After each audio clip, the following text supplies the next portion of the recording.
Due to a mishap caused by KG3, LA5 did not have his video record properly for the first half of the podcast, so instead, please enjoy this variety of images, starting with that stare is piercing. Staying alive. Staying alive. We're already here. God blessed us with a life to live. So now we're gonna do it and talk about stuff. What will it be? We never plan it out. So here we go. Here we go. Here we go. Glorious Proceedings. LA5 KG3. LA5 beatboxing like you wouldn't believe. LA5 drinking his drink. KG3 sipping a cup. Oh. Boom. That's how you start it. That's how you start a day. LA5.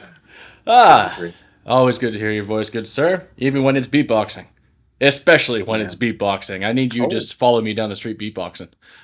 I would do that too. I know you would. I wouldn't even charge anything. I do it out of just like the currency of endorphins and dopamine that would hit me in the process. Just pure joy. That's rich. Too good, too good. Yeah, I got a very light Christified cola going on there. I got no maple syrup anymore. I'm out of maple syrup. Got to fix that. So all I have in this one is just straight up coffee and black cherry. Ooh, black cherry. I mean, black cherry and coffee. That's an interesting combo. It's classy. It's classy. It's got no calories. It just gives you a little bit of a tingle with the carbonation and a bit of an upliftment within the caffeine. So very nice. Got a question for you, KG3. Oh, I have answers. I don't think I've ever asked you this question, but correct me if I'm wrong. All right. What would you say to your great-grandchild on their 18th birthday? My great-grandchild on their 18th birthday. Of course you've asked me this before. Oh, what would I say to my great-grandchild on their 18th birthday? Well, are they a curmudgeon? Are they getting in trouble in school? What's their deal? I guess they're 18. They graduated already. You have no I'm proud idea. of them. Let me paint the picture a little bit better. Let's see. Yeah, let's get You're creating going. a time capsule. All right. You're creating basically a video message that you can leave a legacy of something that you've learned in your life or something you want to pass on, some insights that you think would help a person in their beginning of adulthood. And you want your lineage to have success. So with all the things that you've seen in your life, the common denominators of what has served you the best, what do you think would be good advice to tell your 18-year-old great-grandchild who you never met?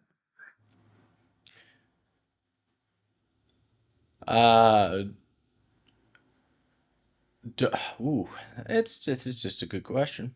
It's one that you gotta settle down into.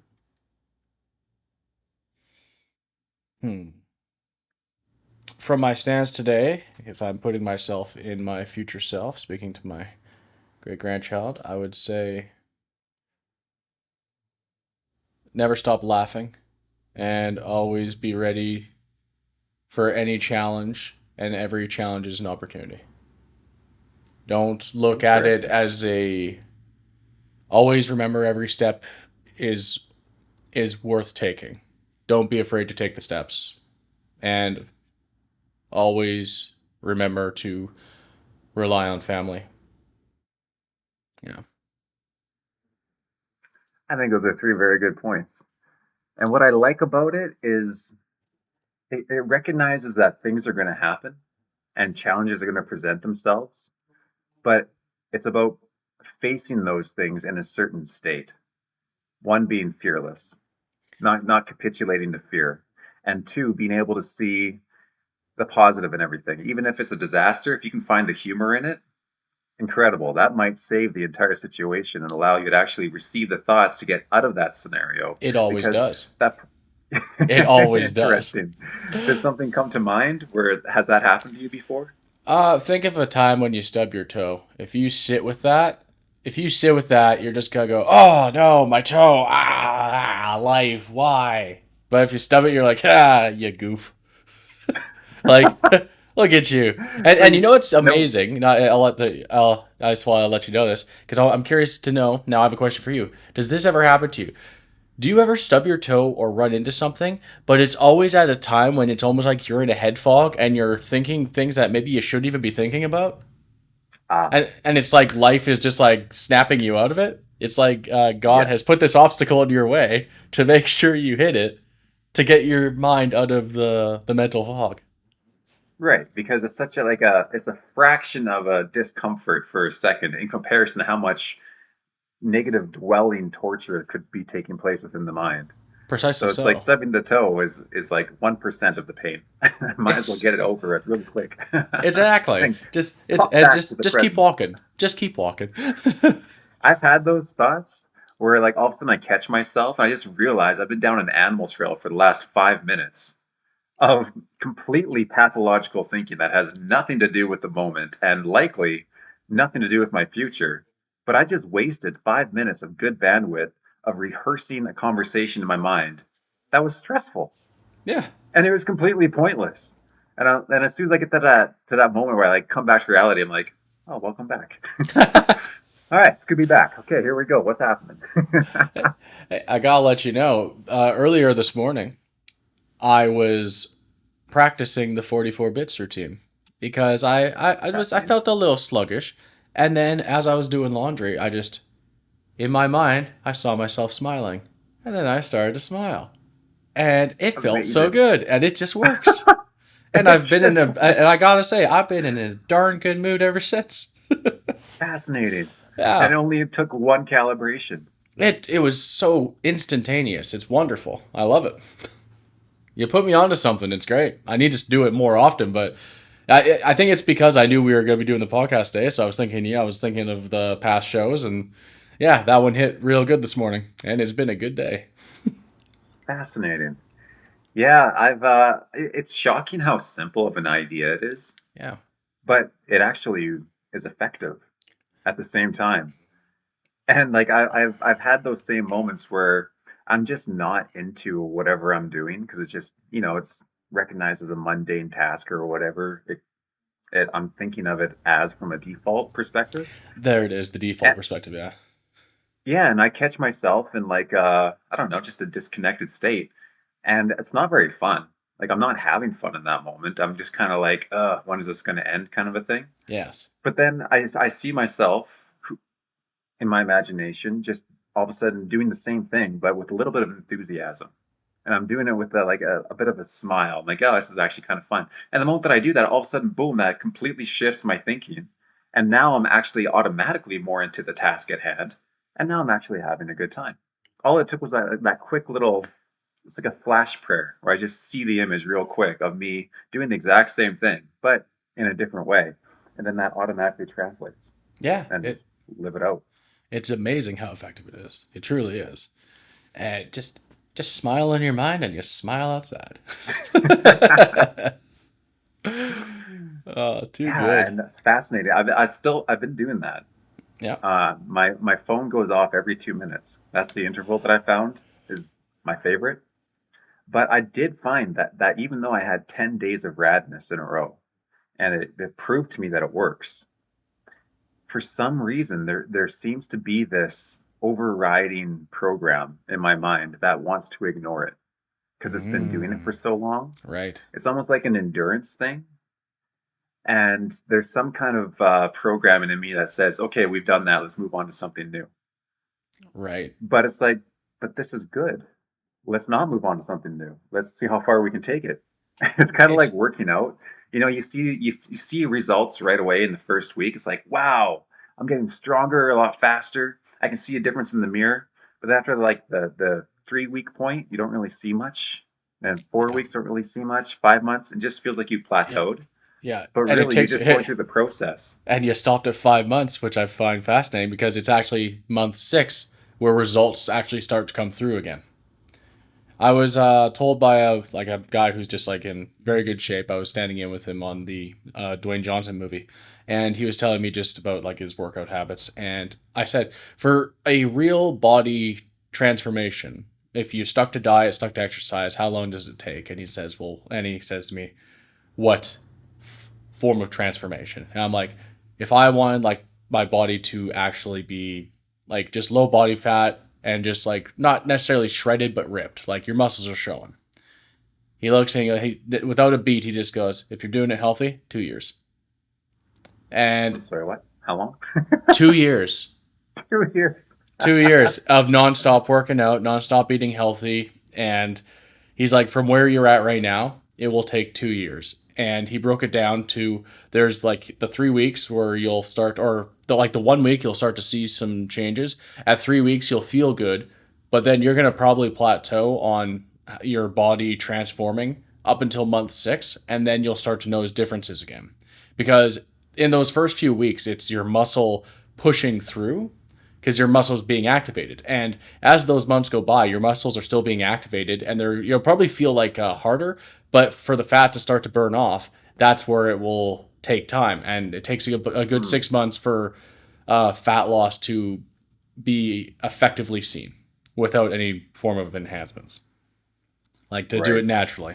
And then for you to get to a different body, he says 2 years is 2 years should be your goal. You should stick to it for 2 years. And then once you see the results after those 2 years, you won't want to stop because you'll want to keep that up. Because then it's just maintenance. Unless you want to go even deeper. But most people in their daily lives don't need to go deeper because that's just when you're getting down to like really small percentages of body fat, which most people, whether it be actors or like muscle builders or bodybuilders and stuff, they only do that for a certain portion of their year, and it's usually during when they're on stage for the bodybuilders. And for actors, they put themselves in a dehydration mode for I think it's like as little as 3 days, but still it's not very healthy. So like whenever, especially in superhero movies, whenever you see like Wolverine and he's just ripped and jacked, huge jacked man, Hugh Jackman, like he's dehydrated. He's like, it does not take away from the working out. It doesn't take away from the dedication he put into getting his body to look like that. But after they do that scene, it's almost instantaneous. It's not going to look like that a week from now because he won't be because now he's back to drinking water, and that will cause a little bit more bloating, and just there's no dehydration anymore. It reminds me of a scene in The Fall Guy with Ryan Gosling, and he's talking to the antagonist guy, Mm-hmm. and it must have been like an inside joke or something like that because they're both pretty shredded in this movie. Yeah. And Ryan's like, "You need to eat carbs. Your brain needs glucose." Because I think the actor was never eating any carbs. Right. So I don't know if it was like impromptu, but that's what I was thinking of when he said that. And yeah, I think the main takeaway that I get from this conversation right now so far is that there's phases that we cannot see within the process that are essential to the process. Yes. And it's almost like when you first initiate something like that first time working out, like I'm sure you've experienced it. And with 1 week, strength goes way up. You look different in Incredible. the mirror. Mm-hmm. It's almost like it's the hook. It's what tells you, okay, yeah, it's working. Let's keep this going. But then those next like 4 weeks, where like there's not much for gains, that's really where I think the foundation is truly being set, because there's something happening underneath of it all that we can't really see, but that is absolutely essential in that preparation process for what the perceivable build is You to know, come.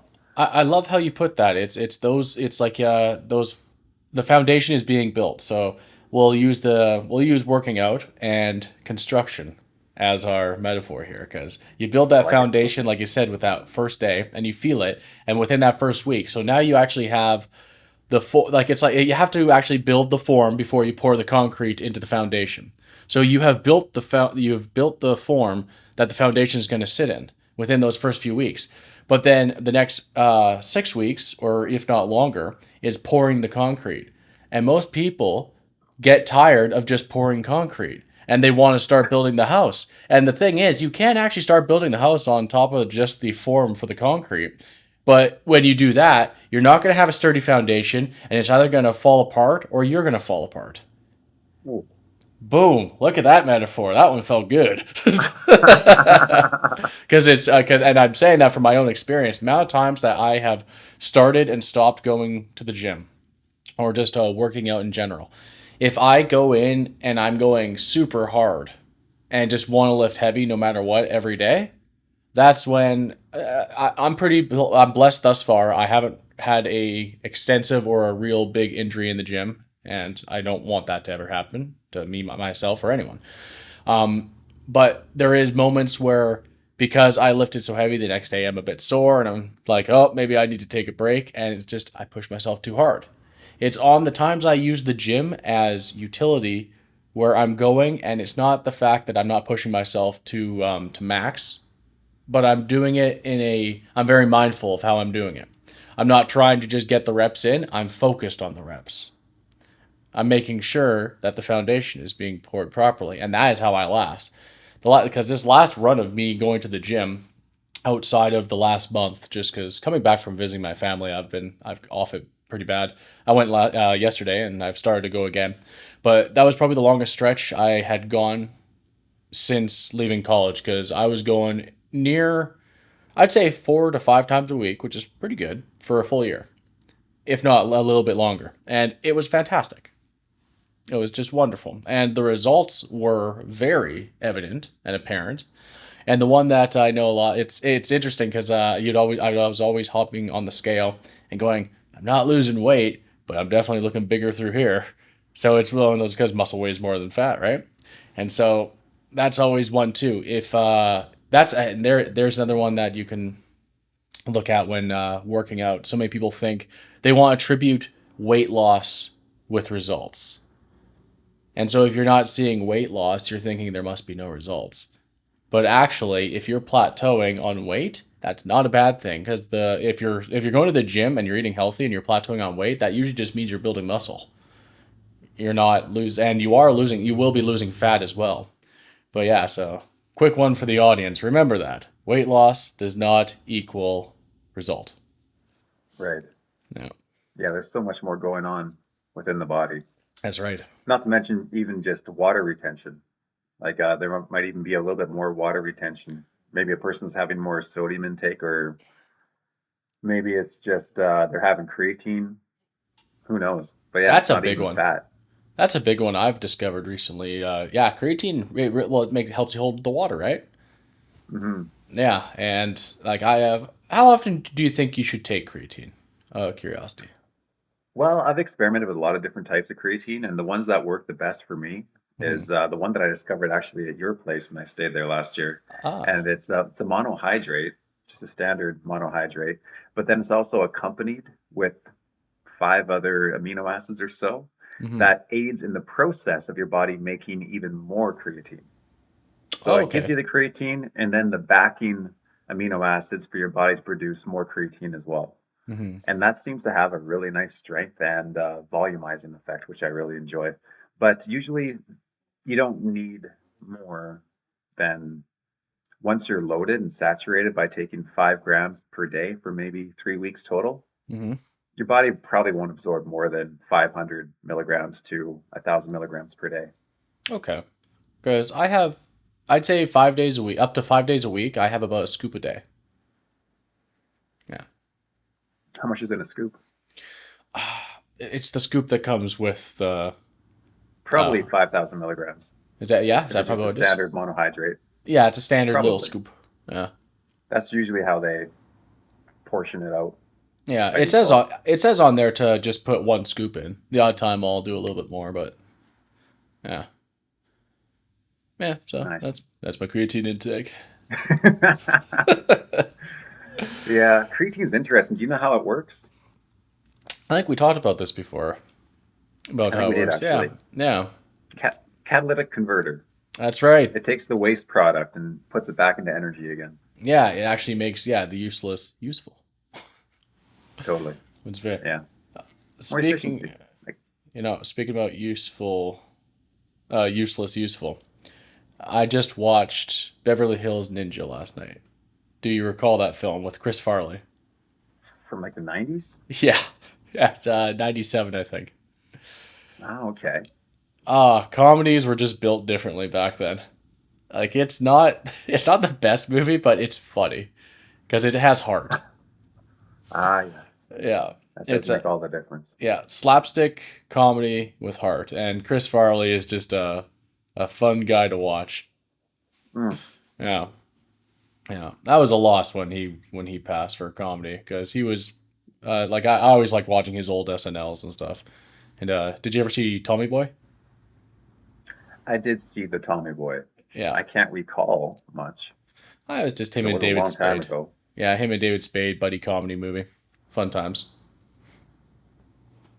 But what I did watch was Atlas last night. Atlas. Is that the one with J Lo in the Yeah, robot? How was it? she produced it too. Oh, oh, okay. Well, good for her. Uh, I actually quite liked it, Oh, good. but I watched it in a way that was more than just what it was. Okay. And Like, how did you watch it? Give a breakdown of what the movie's about, and then tell me how you watched it. okay, so basically, it's about AI taking over the world, Oh my. and one of the inventors said that, okay, if we don't stop AI, it's going to wipe us out. So basically, the AI machine figured out that humans are going to kill themselves and kill the Earth, and it's inevitable. So since it's supposed to keep humans safe, it has no choice but to now exterminate 95% of the human race. Mm. And under the guise of it's for your own good kind of a thing. So basically, all of the different AI around the world was hacked by this one AI to now turn on humans for population control and drastically bring it down. But then humans said, okay, well, we need to level the playing field by being able to synchronize with AI, but we're in control and not the AI. But we still have the advantages that AI brings, such as big data and problem solving instantaneously. Big Daddy So they Data. developed so they developed like these like big war robots that have 6 legs, and they basically become like their AI companion that syncs with their mind. They use something called Neuralink that connects them with the AI system, and they become one mind. Neuralink. So this was also Yeah. produced by Elon Musk. And there's a process to that because for the syncing to happen, you need to take a little earpiece. You don't embed a chip. Hmm. Instead, there's an earpiece that sticks behind the head here with Hmm. some prongs that go into the skull a little bit that are actually kind of nasty looking spikes. And at that point, there's a process of syncing with your AI, your personalized AI, so that that AI also understands your psychology and where you're coming from and why and how you problem solve so that you can work with your thinking. And so that was the main idea. And there's a lot of parallels that I can see with that, such as Luciferianism. Basically, the main AI that said, okay, we need to wipe out humanity, 95% of humanity, and it's for its own good. Hmm. That's completely a Luciferian way of thinking because it's Yes, it even like is. the Georgia Guidestones, a 500 Well, million yeah. population and whatnot. Death is the only way. Yeah, that's not godly. And of course, it does it without any compassion, without any. There's Yeah. nothing there. It's just empty and soulless. But what I found the most interesting was the process of syncing up with your AI, because there was a basically it reflected a way of upgrading, of becoming something more than you currently were Mm. or you previously were. You become another version of yourself that's far superior. And in that process, there is a loading bar of when you're syncing up with your AI, and that AI has to go through trauma blocks. It has to go through areas in your mind where you're dwelling on fears because the fears are causing uh, not sound decisions to be made. It's causing a blockage. Hmm. So those things need to be resolved so that for one, your AI can understand you, and for two, you're able to think clearer and better for being able to be strategic and effective on the battlefield. And so with J Lo's character, she's got some serious trauma issues from childhood. And as she was working through her trauma issues, she was then able to sync up with her AI, and at which point she became a better and a greater version of herself. And so, of course, I see this in the way of, instead of a Neuralink, we got a link inside of her heart, and it's more of a portal, but it connects completely to the Spirit of Christ. And once we connect with that, that's when our loading bar starts, and the transformation of our mind starts to take place on a daily basis, if not a second to second basis, as if code is coming into our heart, changing us on the inside as we're becoming something so much more than what we actually are. We're becoming the version of ourselves that is in the highest of dimensions, where there's no trauma. And Seeking within instead of seeking without to help with your issues. 100%. Yeah, and it's the so the loading process of becoming, that's the same idea. It's just, you don't need a thing stuck to your head. And the AI was basically angelic intelligence. It wasn't artificial intelligence. It was angelic in this movie. Okay. But there's, 2/3 of the angels I are was about to still say, Lucifer was an angel. benevolent. Yeah, and so a third is the fallen. And so those ones inhabited those other AI programs. Mm. And then, of course, the ones that were still working for the preservation and the betterment of humanity, those were the good angels in this paradigm.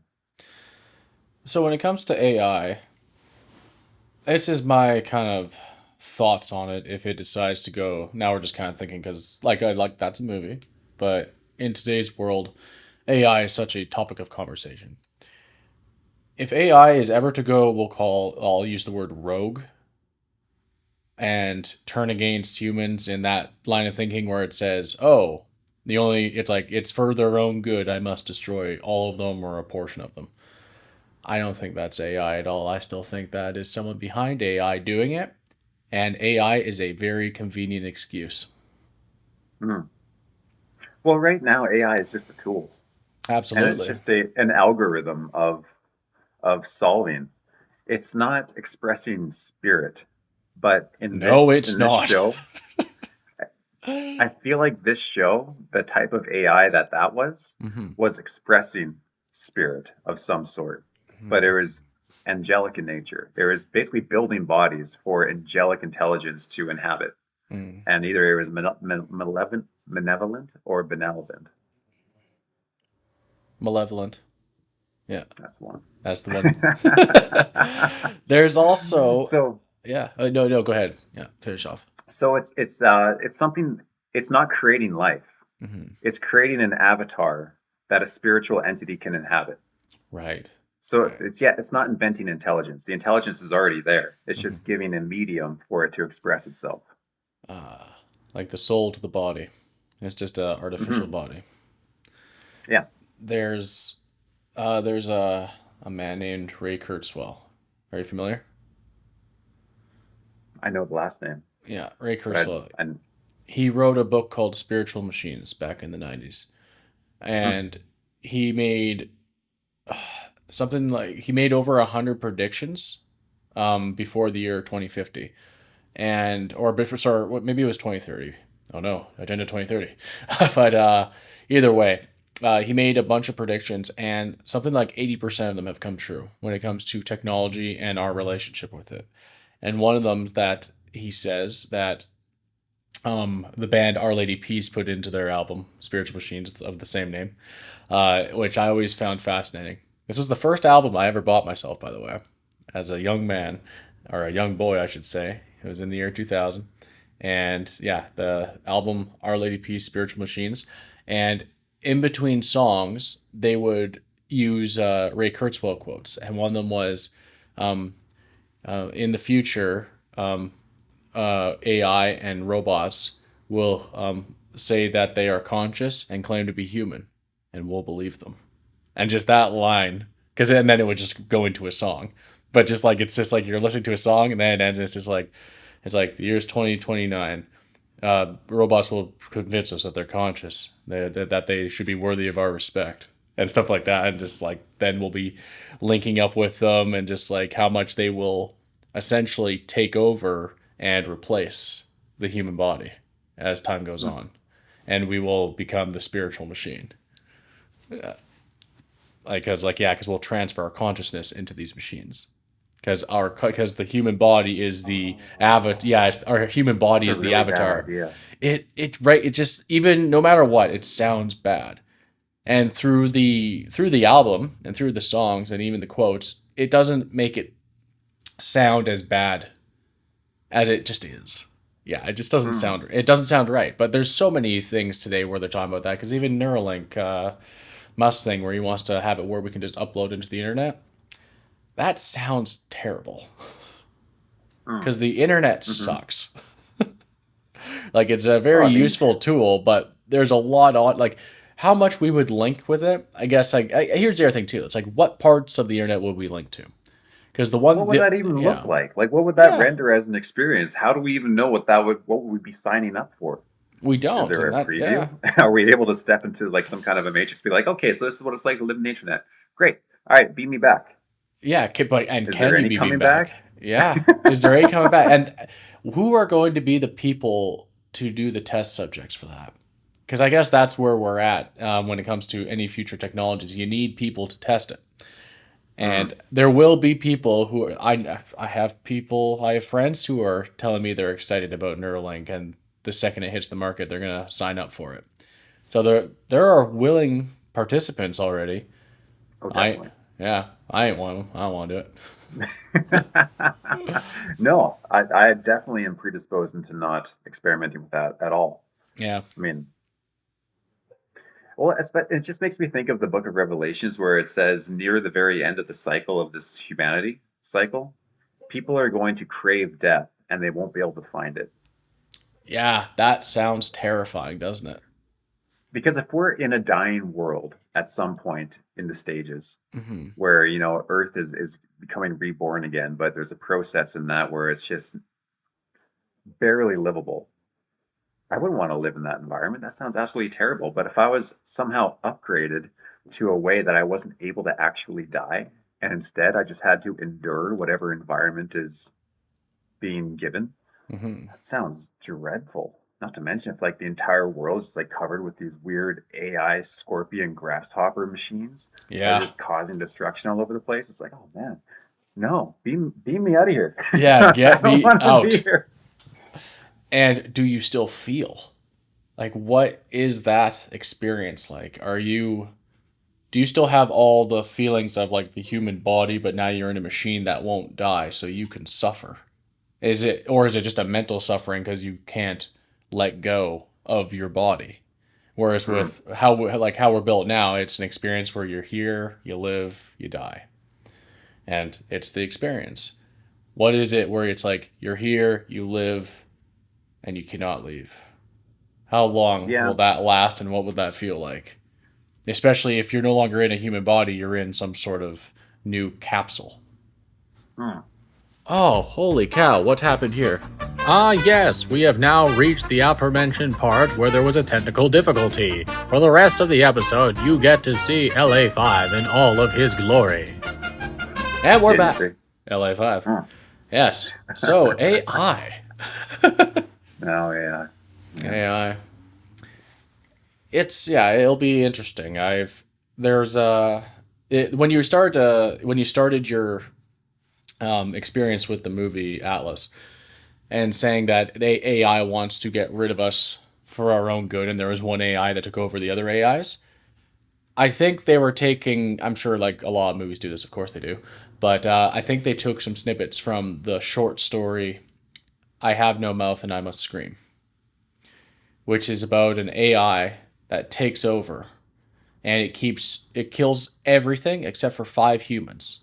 It keeps 5 humans alive and modifies them and keeps them alive in its belly, not even on the earth. The belly of the machine, it built this huge underground cavern, and it keeps them alive for eternity inside itself, so it can torture them through starvation, through mutilation, through like psychological effects. Like, it does everything. It breaks them in every way possible, and it is a terrifying read.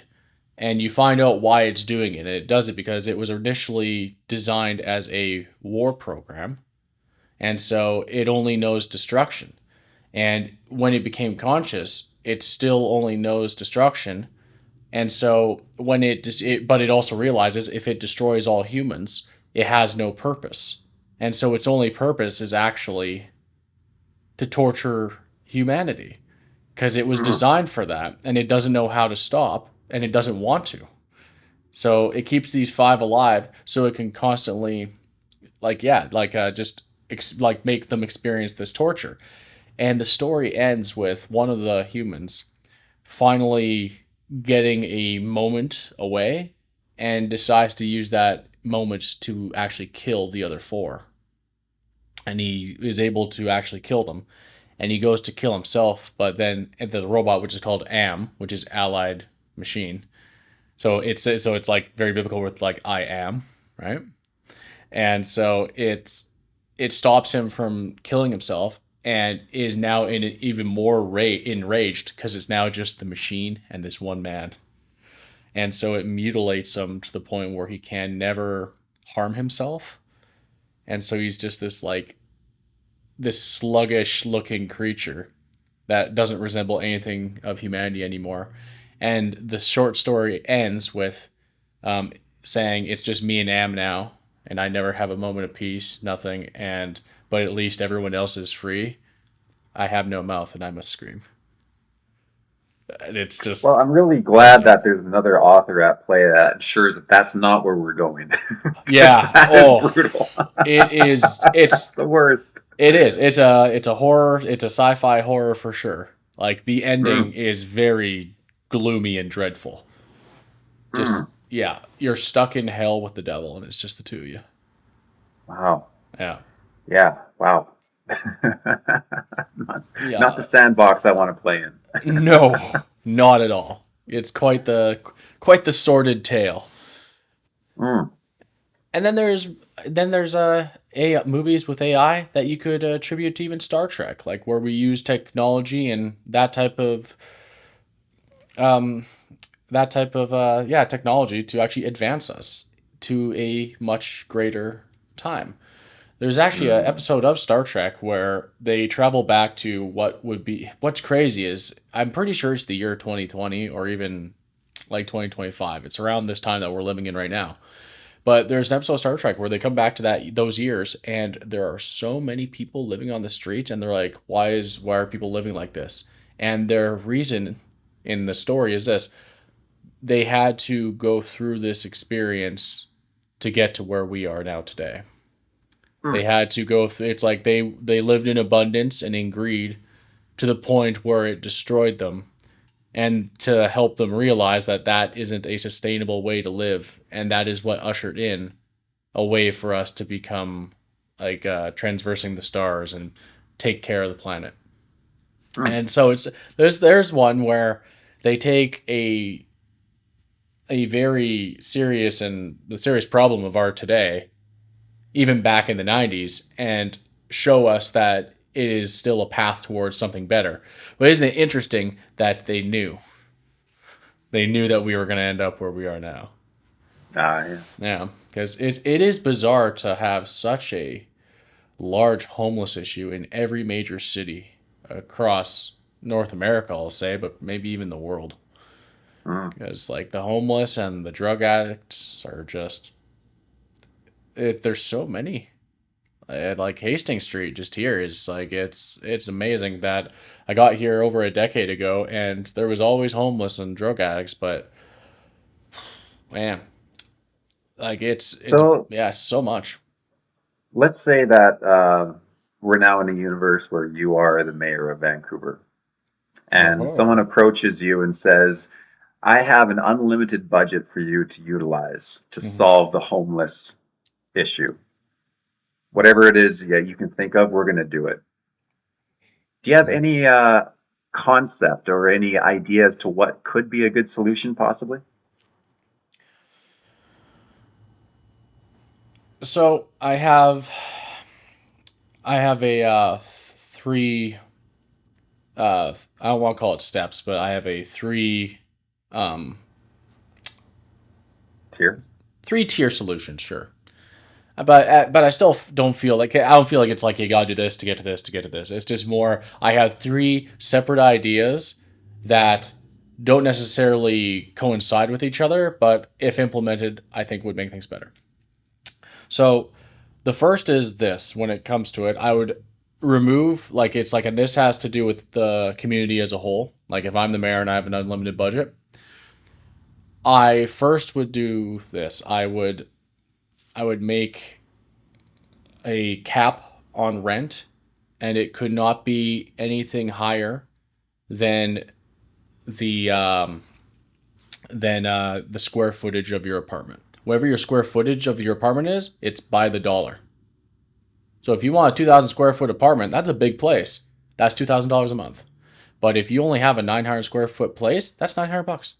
And then that doesn't include utilities. Utilities, you still pay for utilities separately anyway. But the actual place, it has to be that. So if you're in a 560 square foot apartment, which is small, which I was in, like when I first got out here, then it should never be more than that. I don't think. I think landlords need to have a cap, and that would be a trickle up effect that would change the economy, because people who make, because then people's money would a portion would always, as always, a portion would go towards that living, but then the rest would go back into the economy, buying things and keeping the money flowing and keeping everything happy and moving. But everyone lives comfortably that way because they know what they're going to be paying in rent because they can do it by square footage. Okay, interesting. Would there have to be a cap on mortgages too then? Okay, so So when the it comes banks to just can't raise rates and say, okay, now you got to pay an extra $1,000 a month. that's right. Like no matter what you like, wherever you start, that's where you're locked in at. Mm, You like it's like there is interest. Your interest, but that also means your interest doesn't change. So if you were locked in at 20% interest if you miss a payment, that's just what it is. However, again, that will just like I use the word the number 20 as if like that's anything I know about the mortgage, but like that's just where I'm in my when I'm mayor and I have the whole budget. That's number one. Because by doing that, that allows more people to actually own a place, and it allows people or at least be housed comfortably, because then mhm. they can because then no matter what their job is, they still can afford.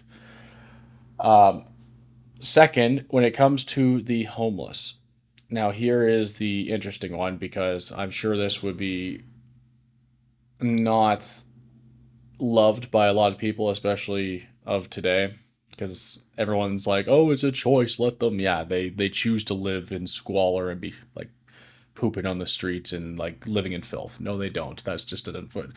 There were decisions made to get there, but no one wants to live like that. My thoughts. But this is my plan.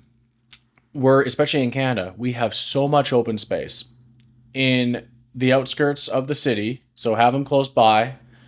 Build a facility, and it's not but an open air facility where it's a almost a community bit like we're but it's a community filled with healthcare professionals and psychologists and scientists, and you take the homeless population and you house them there, but it's rehabilitation.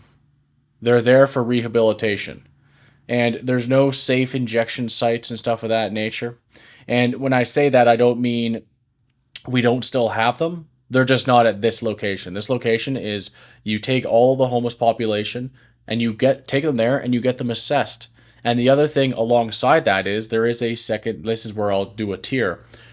If you are deemed too mentally unstable, even through going through that process, we do need to reopen mental hospitals, hospitals for the unwell. That being said, do I think they should be set up like prisons like they used to be? Absolutely not. They need to be in a structure where they are able to live and hopefully like to the best they can. But there are some people that just sadly cannot be a part of the grander society. And it's not because they can't be loved and they can't be taken care of by the society, but there is no place for them there.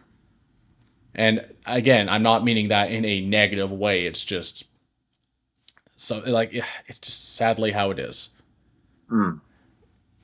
and I'm talking about the mentally unwell. I'm not talking about anything to do with race, gender, sexuality. It's just if you are like unstable, you need to be taken care of and taken care of away from society, but not Hmm. but not ostracized from it. You know, like still able to, yeah. And the third is this: we need to structure society in a way where there is more purpose, where people have purpose. So I would set up more communal centers to allow people to express themselves, whether it be through sport, through art, through music, like filmmaking, whatever. It's just there needs to be a grander pursuit for creativity outside of just the like what we have right now. And but that also goes back to even like having rent and mortgage caps, because if you can cap out people's living expenses, you're no longer surviving, so you can turn your pursuits to thriving. So to wrap it all up, is we need, if I had an unlimited budget, my goal would be to get society to a place that is thriving, not surviving. And we survive because we thrive. And the other one too that would have to be done, because, and I think this is a it's a planned agenda that is not a good one. I think we need to reintegrate the police within the community, where we don't look at the police as something negative, but just as like still a part of the community, not as something enforcing the community, but as something, it's just someone there to protect. You feel safer when they're around, not, oh, great, there's the cops. Because the cops have, like, I feel like through both the news and through movies and through, unfortunately, experiences for a lot of people, I think they're starting to get a bad rap and aren't seen as there to help. And I think we need to get back to a place where that is what they are. Totally. Yeah. Yeah. So Yeah, no, those I are some think things. those are some good tiers. I mean, I like all of that. The one that sticks out to me the most is a sense of purpose, because I Hmm. feel like that's something that's intrinsic in every single human and every single culture is that sense of purpose. And purpose, of course, can be subjective. Whatever a person deems as, important and Hmm. valuable would be whether or not they're experiencing a sense of purpose Yeah. in their actions anyway. But what have you found personally where you feel like you have the most purpose in your life, where you feel that sense?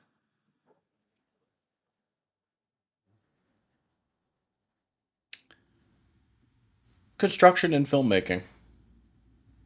I feel, I do feel immense gratitude when I'm involved in those two things, because Hmm. I like to create and I like to build, whether it's creating from my imagination or creating something that someone desires. And I think that is the one that I enjoyed a lot about construction is I get to meet a lot of people, and they desire for their, like for a new deck or just to have something refurbished, and I get to come in and help them achieve that process. So I always feel good. That's Yes, I feel good being able to do that. And then when it comes to film, I also I greatly enjoy when I get to help other people with their projects, because I feel like I get to add to their worlds, and then I feel blessed when friends and colleagues help build mine. right. Okay, interesting. So it's the facilitation of a vision coming to fruition, Yes. whether it's for somebody else or somebody doing the same for you. There's something there. There's Hmm. something intangible that gives drive and Yeah. gives appreciation. Interesting. I like that. Yeah. Yeah. I want to ask you the same, but before you give that, I just want to quickly piggyback before I forget this. So a lot of homeless too are addicted to drugs and have also had like traumatic experience. So like when they're at the like at the facility that could help them work through their traumas and work through their situations. I want there also to be this within society. I want to not just decriminalize, but legalize all substance. And the reason for that is the same reason that we're able to drink coffee right now. I don't think drugs are intrinsically bad, but if they're not given out properly, they are dangerous, and not just to them to yourself, but to others. If alcohol can be legal and given out the way it is, I think every drug can be made to its proper form to allow for whether it be microdosing or experiences that are more intense. But if it's legalized, that also means there are areas that means we can educate people on it as well. Because people are very uneducated when it comes to drug use and I don't even want to use the word drug because that's just a term that deems it where it sounds negative. Substance use. Because and what's interesting is a lot of the what we'll call the illegal narcotics and drugs right now. There's the legal version through the pharmaceutical industry, but they call it legal because it's in a pill form. So if they can do it that way, it should be able to be done with everything streetwise. And if you legalize and decriminalize it, which means you can study it, you can regulate it, and you can produce it healthy, or as healthy as it can be, that also saves so many people so much trouble. It won't stop people from using it and abusing it. That's the thing. I'm not trying to stop people from using, and no one should abuse substances, but people do. But there's a difference between abusing something you get and you don't know what's in it, and still abusing something where you are given the information about it, you know what it can do to you, and you still choose to do it. I do think there is a difference to that. But again, it's the tier system where if it's not if it's legalized and decriminalized, I don't think you should be going to jail for it. You should be going to rehabilitation centers for it. And you shouldn't be living on the streets because of it. Yeah. Yeah, there's such a disconnect in society from all groups. But again, this is very utopian style thinking as well. And as much as we want to get as close as we can to, you know what? There's the other one last thing before I get to your question. There's the one last thing, and it's very quick. We also reintegrate God back into everyone's lives. Because it feels like we're trying to say we have outgrown God and religion. I think we need it now more than ever. Yeah. Well, yeah, I mean, to me, that's just a simple recognition of how we're designed to facilitate change in everything around us. Mm-hmm. To ignore that part would be to ignore how we're designed to function. Like, for example, it would be the same as saying, okay, well, there's no actual signal that's going to the remote control car over here. It's only the car and the little motors inside of the car that matters. Ignore the signal. But really, that's how that car functions, is by receiving the signal, which is information for it to make maneuvers. And so to say that the signal doesn't matter would be a very flawed perspective and inaccurate to the fundamentals of what's going on in that apparatus. Yes. I think we're the same way.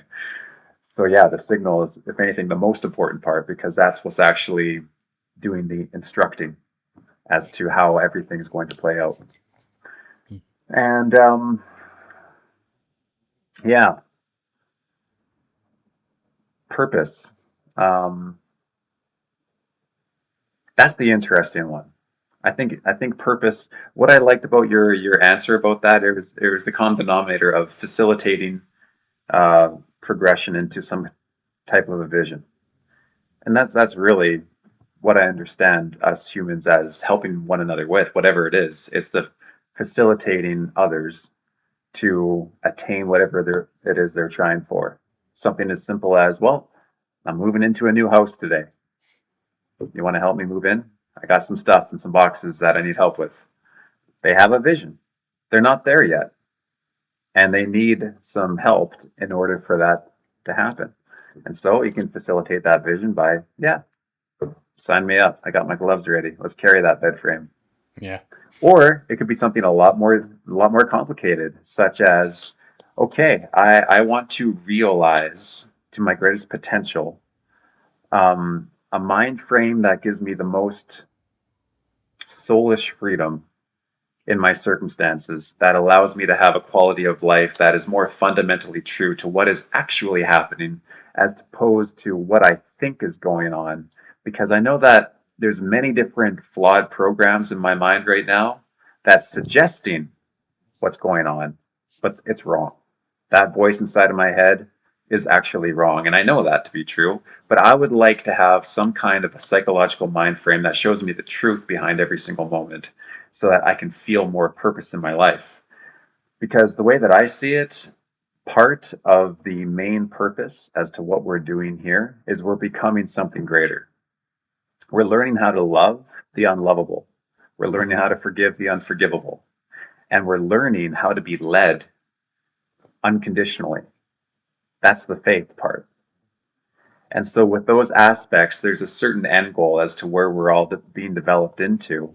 And we have an idea as to what that looks like because we can look to Jesus as the example and how he conducted himself and how he said that the Son does nothing on his own accord except what he first sees the Father doing.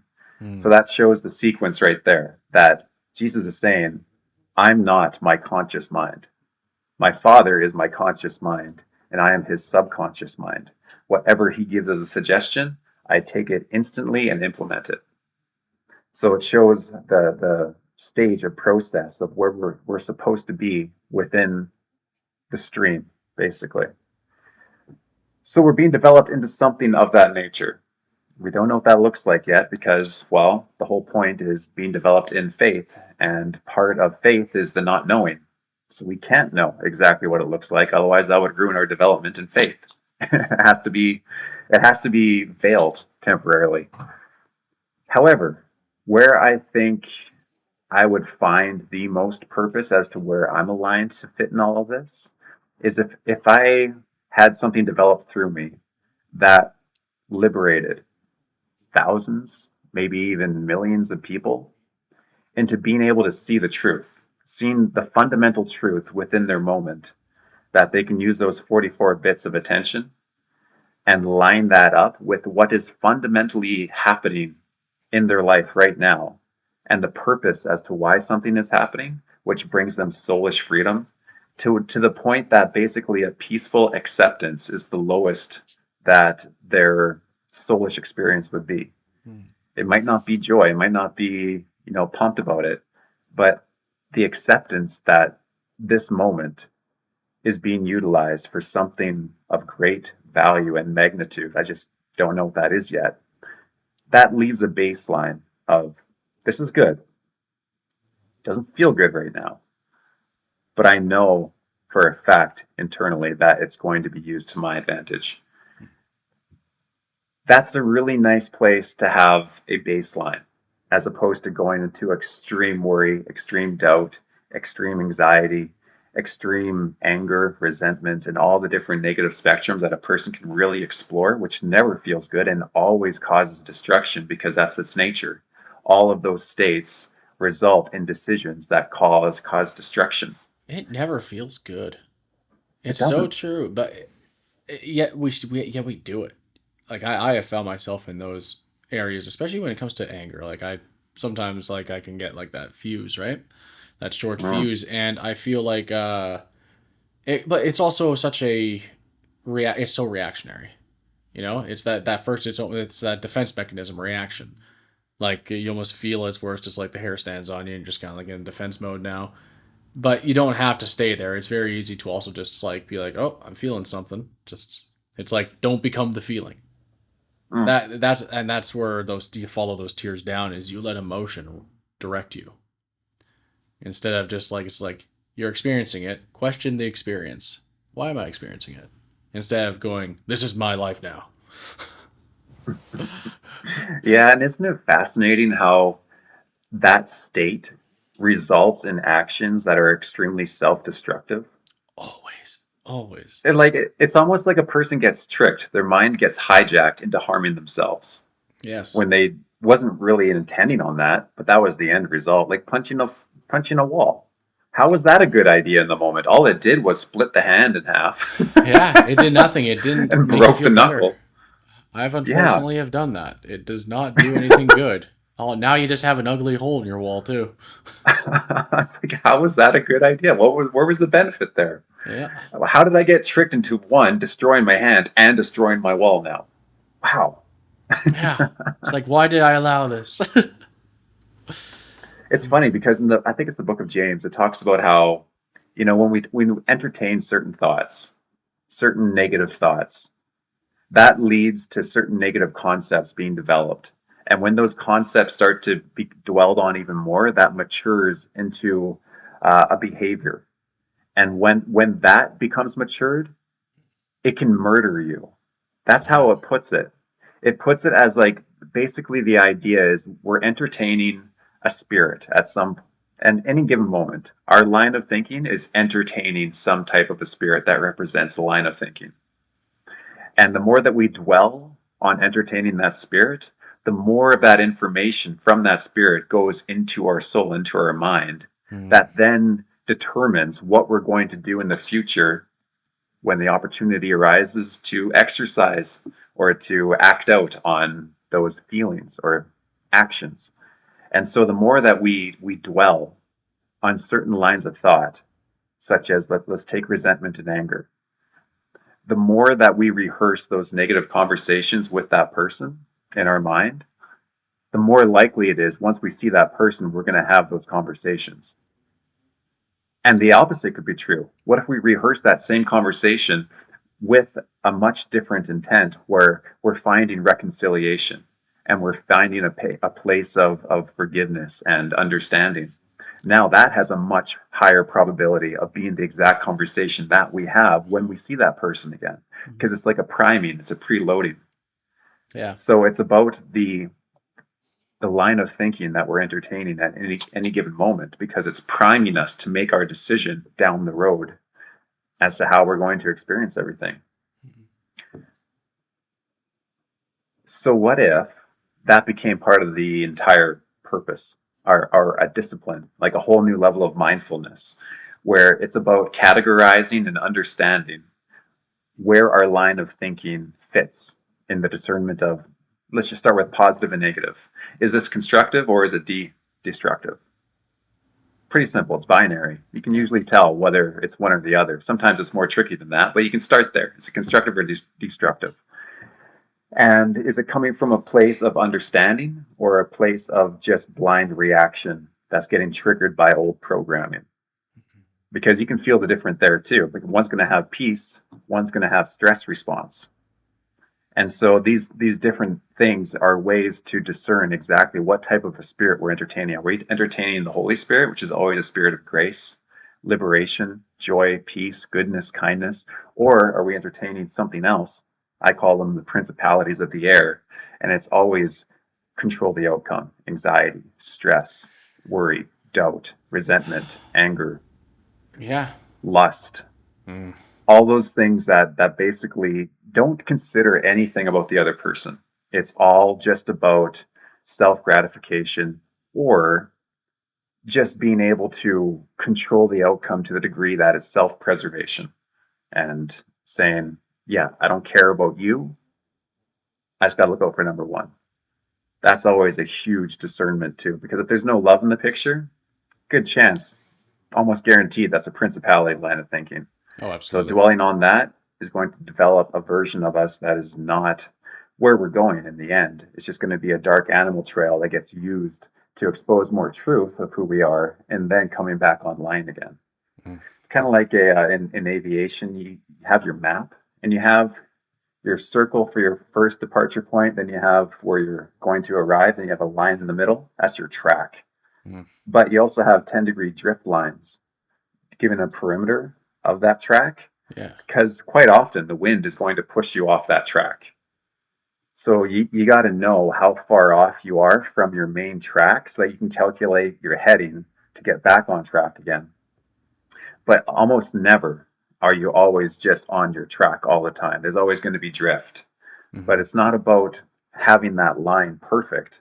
It's about recognizing early when you're drifting off the line and then coming back to center again. Because the more that you can do that, the shorter your distance is going to be and the more efficient your flight is going to be. But if you just allow yourself to drift like way off course, well, now you're at danger of running out of fuel before getting to your location. So you got to catch these things early before they mature and murder you. Yeah. That's a good way to put it, man. It's so true. Just like JFK. JFK was murdered. JFK Jr., pilot, who was an aspiring pilot, he was murdered by the spirit of narcissism. Did I tell you about this? I feel like I might have. I feel like we talked about this as well, yeah. Yeah, it comes along the exact same way of thinking. Because he was always thinking, I got to do this myself. I got to prove to people that I can accomplish this. I need to show them that I am the best. It was something like that line of thinking, because that's the only thing that could stop him from being able to say, okay, I recognize the weather is not what I thought it was going to be. I'm flying right by this aerodrome. I'm going to safely land here, and then we can reconvene when the weather opens up. That would be the humility version, and that would have peace in the thinking. It wouldn't have the arrogance. But the other side of it is saying, no, my entire life, I've had to prove myself to get out of my dad's shadow, and people think I'm just a trust fund baby. I need to prove that I have the ability to do what it takes and be a performer. Something to that avail. Maybe that was it, maybe it wasn't. But it would fit in the idea of no humility and fall for the arrogance instead. And he kept on entertaining that spirit of saying, no, I can do this. I can do this. And what happened? He was murdered. He was tricked into thinking that he can actually cross that channel in the mist at nighttime when he's not trained for it. Yeah. And so it was a spirit of arrogance that actually murdered him. It wasn't an accident. And possibly the CIA. Well, why is there a black car outside? Yeah. I'm on the second floor, and there it is. Very, very interesting. Yeah. But that's also why I like what you said before. Because when you're able to keep laughing, that means you're able to see the positive side of things. You're able to see the silver light, the silver lining. And I think there's a fundamental truth there, because I do believe that every little detail of our lives is being used for our betterment and for good. So it's going to be a lens of positivity if I'm going to find something that's fundamentally true. And laughing, it's a very positive experience, typically speaking. Yeah. So I think that's a good lens to have, to be able to help discern what line of thinking or what spirit we're entertaining or coming from within the mind. Yeah. Keep it positive, KG3. LA5, positivity is the way to You're